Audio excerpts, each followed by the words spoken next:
Eu quero dizer para vocês que a hibristofilia ela é uma parafilia. E aí vocês podem perguntar assim, nossa, o que é isso, uma parafilia, né? Preciso dizer para vocês que antigamente, lá pelos anos de 1890, existiu um psiquiatra chamado Richard van Krafft-Ebing. Esse psiquiatra, ele atendia as pessoas em sua clínica e as pessoas contavam sobre os seus comportamentos sexuais. E aí, o que acontecia? Ele ia anotando, catalogando estes comportamentos. Quando estas pessoas estavam fora daquilo que ele achava que era a normalidade, ele fazia o quê? Ele indicava para o internamento. Ou seja, existiam pessoas que diziam assim, eu gosto muito de, no momento da minha relação sexual, acariciar os cabelos da minha mulher. Eu só me satisfaço se ela tiver com cabelos longos. E aí esse homem, por exemplo, contava que comprava perucas grandes, né? Porque ele pedia para a mulher colocar e assim ele se satisfazia sexualmente. Outras pessoas falavam que o maior prazer que tinha era de acariciar as mãos. Outro trazia para esse médico a informação de que gostava de pés. E assim ele foi catalogando o comportamento destas pessoas. E ele dizia que essas pessoas elas não poderiam conviver em sociedade porque o comportamento delas era anormal e indicava a internação para estas pessoas. E aí a gente se pergunta, né? O que é que para esse médico, para a sociedade daquela época, era considerado como normal? O normal era relação sexual entre adultos vivos para procriação. Então, vocês estão vendo aqui, né? Era relação sexual entre adultos heterossexuais, é bom que se diga, né? Vivos e com o objeto de procriação. Qualquer comportamento que passasse disso que era normal, eles consideravam como algo paralelo ao amor. Então, que é paralelo, e parafilia, é o que é paralelo ao amor, ou seja, qualquer comportamento que você tivesse que não se enquadrasse neste, que é visto como normal, você tinha aí uma parafilia. Hoje nós temos centenas de parafilias catalogadas.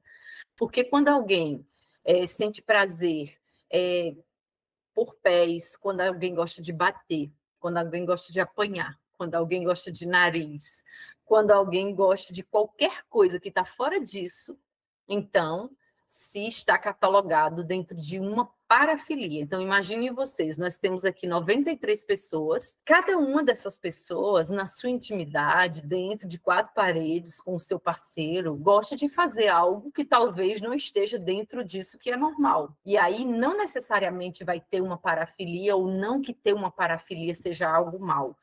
Porém, se essa pessoa só tiver prazer com isto, então pode ser catalogado como uma parafilia, mas não há mal nenhum nisso. Uma pessoa com esses transtornos é normal ou não há um tratamento? Vamos lá, Bispo. A gente acabou de dizer aqui que isso era uma parafilia, né? A gente falou que a hibristofilia é uma parafilia, e aí a parafilia, como eu disse para vocês, ela não traz nenhum prejuízo. Qual é o prejuízo que você gostar de pé te traz? Nenhum, né? Então, você vai lá, vai achar pé bonito, vai comprar foto de pé, vai admirar e tudo. Não existe um prejuízo para isso. Você ser hibristófila não tem prejuízo, tá? Lá na frente também, vocês já estão puxando todo o assunto, isso é muito legal. Lá na frente vocês vão ver que tem 2 tipos de pessoas hibristófilas, mas, por enquanto, eu quero dizer que a hibristofilia, ela a princípio, ela não traz um problema para ninguém. Você pode gostar de uma pessoa que é criminosa, enquanto isso fica só no teu amor, não tem problema, tá? Então, assim, a gente não pode dizer assim, é uma pessoa doente. Luciana, pode falar, Luciana. Oi, boa noite. Boa noite. Então, eu morou próximo à minha casa, uma creusa, mas essa mulher, eu pensava que ela era única, sendo que ela não enviava carta. Ela falava, não, ela ainda fala. Ela conversa e ela ainda põe de madrugada, que ela fica conversando com os namorados dela. Ela só gosta de namorar detento. E assim, é réu de alta periculosidade, é feminicídio, é traficante, mas tem que ser assassino, ela gosta de coisa assim. pesada. E eu pensava até que, ela discutindo, eu pensava assim, ela fala isso para gente para assustar, para mostrar um certo poder.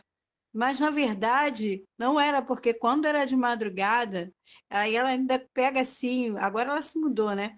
Uma caixinha de som, aquela caixinha que ninguém dá nada para ela. Pois era, 4 horas da manhã, a mulher com aquela caixa de som alta, conversando, discutindo, brigando, caindo no pau virtualmente com o marido, e ele lá no presídio parecia que o cara estava dentro da casa dela, e eles brigavam, depois se amavam, depois ela que postava nos status dela um monte de mensagenzinha que eles trocavam de love, e enfim, só que eu pensei que ela fosse a única. Não, acabei descobrindo que tem uma Creuza, e ela é assim, ela sai um, vem outro, ela só gosta de homem nesse perfil. E ela é bonita, gente, não me conformo com isso, a mulher é bonita, trabalhadora. Pois é, nossa, interessantíssima essa história aí, realmente é como a da Creuza, né? Tem uma outra pessoa que levantou a mão, pode falar, Luciana. Outra Luciana, né? Érica, Pois é. como você já sabe, né? A gente tem partilhado com você. A gente está com o TCC, está fazendo a nossa escrita para defender em dezembro. O que está interessando muito a gente é a constituição psíquica, né? Do objeto amoroso da mulher hibristófilas. Então a gente fez um recorte, porque não dá para abarcar num artigo todas as nuances possíveis, né? De todas as constituições de gênero e tal.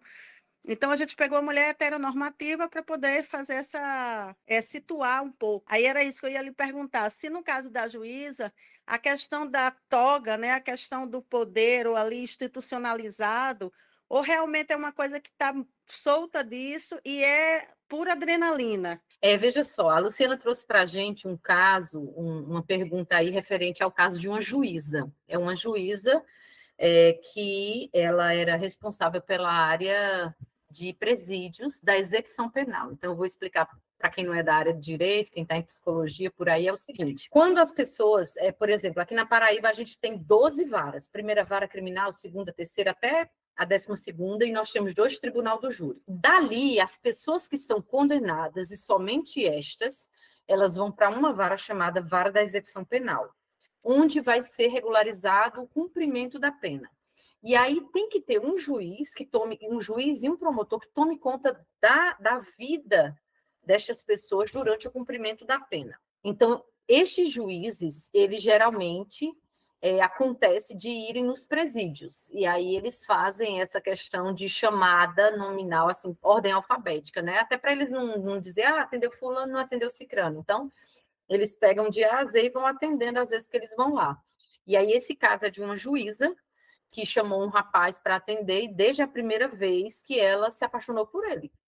E ali já teve uma coisa que daqui a pouco ela já levou um chip para ele, e aí daqui a pouco eles já começaram a se falar e tudo mais, e esse caso foi descoberto, ela foi denunciada no CNJ, ela teve que ser afastada e ir para outra área.